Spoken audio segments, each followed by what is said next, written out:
A confused Donald Trump ended a press conference after meeting with Republicans on Capitol Hill yesterday as the presumptive Republican presidential nominee without taking a single question after this totally cultish meeting that he had. You know, yesterday I told you Mitch McConnell is one of the senators going to this big meeting with Trump to welcome him as the presumptive nominee for their party. And despite all of the criticisms of Mitch McConnell over the many years about Trump's involvement in inciting a riot and everything else that went on, Mitch McConnell was going to kiss the ring. And boy, did they kiss the ring. Here's a little bit of video of Trump standing there getting a standing ovation from everybody.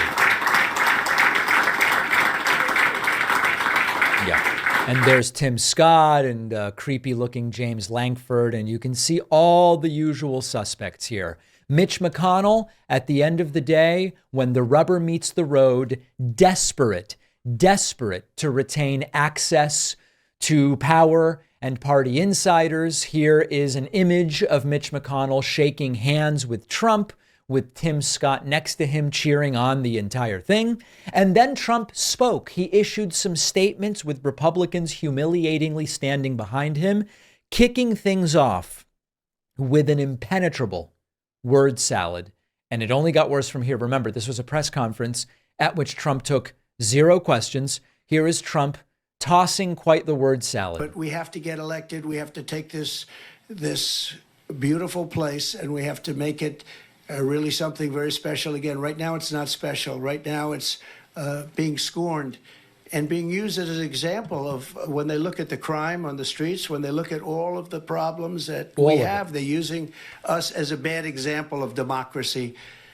And they're getting away with murder, and we're not going to let it happen. So I just want to thank you for coming, and I want to thank everybody here. You're all either elected or you're going to be elected again and reelected. And there you go. So Trump making nice with everybody and making it clear that it's a big love fest. Trump saying he's with the Republicans 1,000% and the Republicans are with him 1,000%. And here's the really important distinction I think is important to draw here. They are talking about unity, but there's a difference between actually being united and a sort of prisoner's dilemma of forced loyalty to avoid complete and total guaranteed self-destruction, which is what they're facing if they don't at least put a pretty face on all this. Trump here asserts unity, but it is really a forced veneer of loyalty, is the way that I would say. This is an outstanding group of people. I'm with them 1,000%. They're with me 1,000%. We agree just about on everything, and if there isn't, we work it out.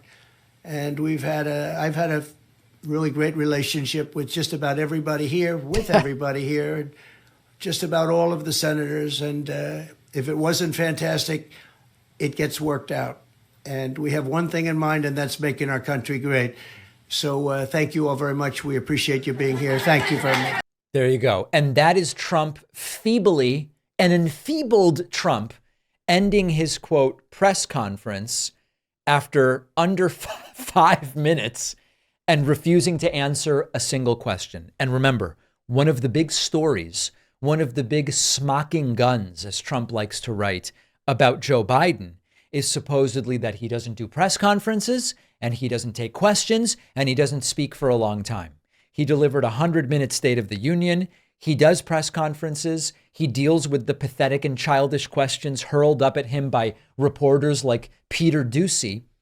But it is actually Trump who is doing that very thing. Now, after the fact, you know, the usual suspects were interviewed about the meeting. And I'll just play one example. They're all so pathetic. I'm just going to give you one example. Here is Senator J.D. Vance, a Republican from Ohio, who said that everybody loves Trump. No one blames Trump for the riots of January 6th. It's all just hunky-dory kumbaya. Republicans being responsible for January 6th. Well, look, I think that no real Republican with any credibility in the party is still blaming him for January the 6th. Even, frankly, some of his critics were in the room and were supportive and are supportive. So it's a good thing, and I think the Republican Party's in a good place. You've been one of his strongest critics.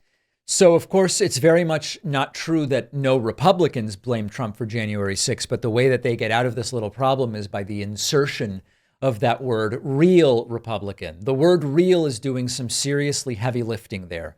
It's the no true Scotsman fallacy.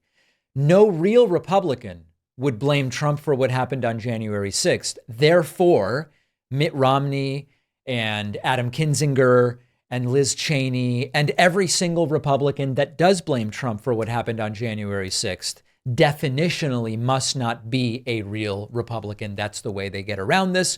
And of course, J.D. Vance is doing double duty here. Not only is he discharging his duty as a member of the Republicans seeking to welcome Trump back into their club because he's the presumptive nominee, J.D. Vance is also, according to numerous reports, being vetted himself as Trump's possible VP.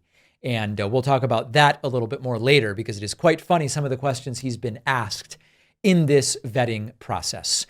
It's getting warmer out there, so make sure you're prepared. Unfortunately, for some of the gentlemen, the weather warming up does have a downside, and it's the sticking and the readjusting and the chafing when the humidity kicks in. But our sponsor, Sheath Underwear, will keep you comfortable. Sheath is the underwear ergonomically designed with separate compartments in the front, keeping everything comfortable, dry and fresh all day long. No more moisture, chafing.